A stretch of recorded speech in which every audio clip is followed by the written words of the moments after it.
What's up, everybody? This is Mr. Williams, and I'm coming at you with another video. Today, we're talking about projectile motion, and we're using projectile motion to study the applications of quadratic equations. So, in this video, we're going to be studying this from an algebra standpoint, not so much physics. So, we're going to be looking at the quadratic formula. This is really just practice to use the formula to solve a problem. So these are our learning targets today. Solving the equation with one variable and applying the solutions. Again, we're going to be focusing on the quadratic formula. And this represents a standard in Georgia. So here we go. What is a projectile? Any object that we throw, launch, shoot, drop, kick, anything, blast off, doesn't matter. Anything that's launched into the air is going to be a projectile. And theoretically, any object can be a projectile. A book, a ball, a chair, a pen, a pencil. Anything can be thrown. And projectiles usually follow a curved path in the air. And this is what it looks like. If I kick a ball, it's going to make a curved path. If I shoot a basketball, it's going to make a curved path. It might be steep, might be real shallow, but either way, it's going to curve. It's going to go up, and then gravity is going to pull it down. Even this guy being shot out of the cannon. All right. So, because these curved paths look like a parabola, that means we can model it with a quadratic equation. Because quadratic equations also make parabolas. So projectiles make parabolas, quadratic equation make parabolas when you graph them. So that means we can model projectiles with an equation. So that's what we're going to be doing. So we're going to look at a couple problems and model it with an equation, and then we're going to answer questions about it. Okay? So let's go here. Here's our first example. We got a football being launched straight up at 39.2 meters per second. We got to write an equation, and then we're going to answer this question. So before I do that, let me go back to one slide. You need important things. There are some commonalities among all these equations. So the equation is going to have three terms. The first term is the gravity term. The second term is the initial velocity. The third term is initial height. Well, with gravity, you're going to use one of two numbers, and it just depends on feet or meters. If we're dealing with feet, we use negative 16. If we're dealing with meters, we use negative 4.9. Why are these numbers negative? A couple reasons. Well, first, gravity is pulling it down, so we're going to use a negative term for that. But then also, if you go back to the parabola, the leading coefficient has to be negative because the parabola is upside down. It's not a U shape, it's like upside down. Now, going back to this, I know all of the physics students are saying, well, wait a minute, you're supposed to use 9.8 meters per second squared and 9.8. You're not using that. Again, this is not physics, this is algebra. So we're not using 9.8, we're using negative 4.9 in meters or negative 16. And again, for the sake of the video, we're just going to keep all of that simple. So let's go back to our equation. Let's go back to our problem. Here's the problem. This is what our equation is going to look like. So we got our gravity term in meters. How do I know it's meters? Because it said meters per second. So I'm going to use the gravity term, negative 4.9, not negative 16, because this is meters.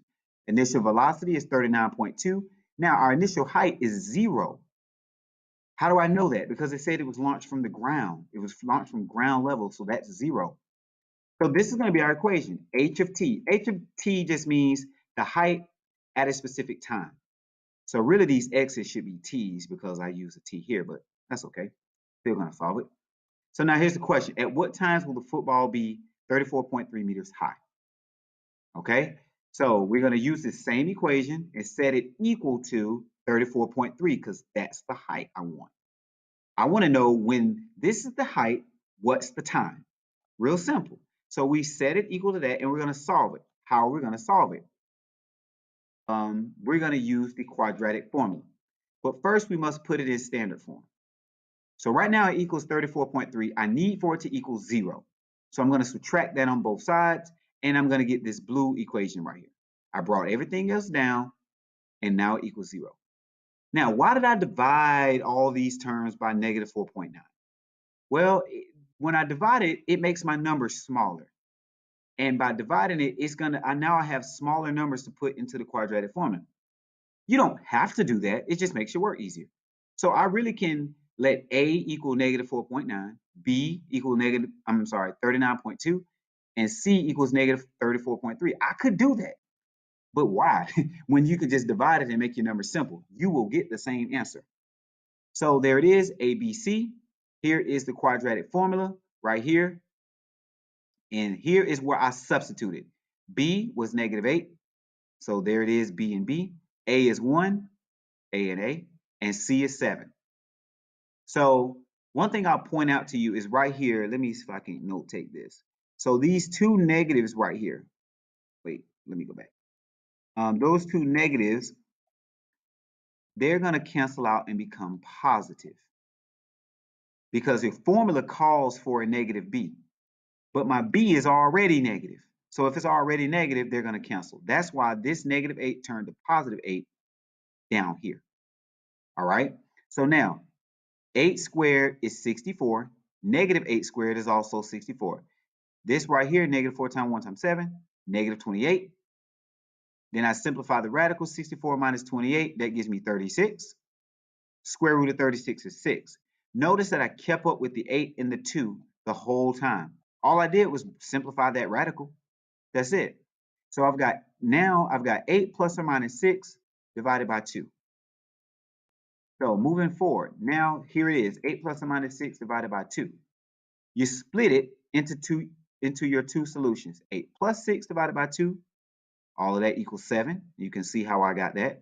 And 8 minus 6 divided by 2. You can see how that equals 1. Now, these are my two solutions. Quadratic equations have two solutions. And that means I've got two answers to this problem. Now, sometimes you may not be able to use one of the answers. It all depends on the problem. But in this case, I can use them both. They both make sense. So here it is. The ball will reach 34.3 feet after 1 second and again after 7 seconds. Well, how can the ball reach it twice? Great question. I've drawn a little picture here for you. So it's going to reach 34.3 on the way up, and then it's going to reach 34.3 again on the way back down. See how that works? So here's the football being launched from ground level. I mean, I don't know how it launched. Maybe there's some cannon or something under the ground. And it was going straight up. It hit 34.3 after 1 second in the air. Then it curves path on the way back down. Boom, hits it again at 7 seconds. So that's what our problem is going to look like. All right, so now let's move on to another equation. And I'm not going to solve this. I'll just point out this question here. Why is there no b term? Well, we have to remember what our b term means. So our b term represents initial velocity, right? So if there is no b term, that must mean that there's no initial velocity. So we got the rock that's dropped from a 100-foot tower. That's why there's no initial velocity. Because the rock wasn't moving, I was holding it and then I dropped it. So there was no initial velocity. The velocity started after I dropped it. So that's why there's no b term. We've got our gravity constant here. Why am I using negative 16 this time instead of negative 4.9? Well, because I'm dealing with feet now. Last time I was dealing with meters. Whenever you're dealing with feet, you have to use a different number. Negative 16. It will always be negative 16 if it's in feet. And it'll always be negative 4.9 if it's in meters. So the initial height is 100 feet. So there we go. That's why I've got a C term but no B. How long will it take the rock to hit the ground? We could use the quadratic formula to solve that, but for the sake of time, I'm not going to go through that. I wanted to point out why there's no B term. So if you're doing any practice and you're looking at this video, you have questions, you got comments, leave them below. Or if you're one of my students, hit me up. It's no problem. And if you get stuck, we'll help you get unstuck. But as always, practice, practice, practice, and have fun.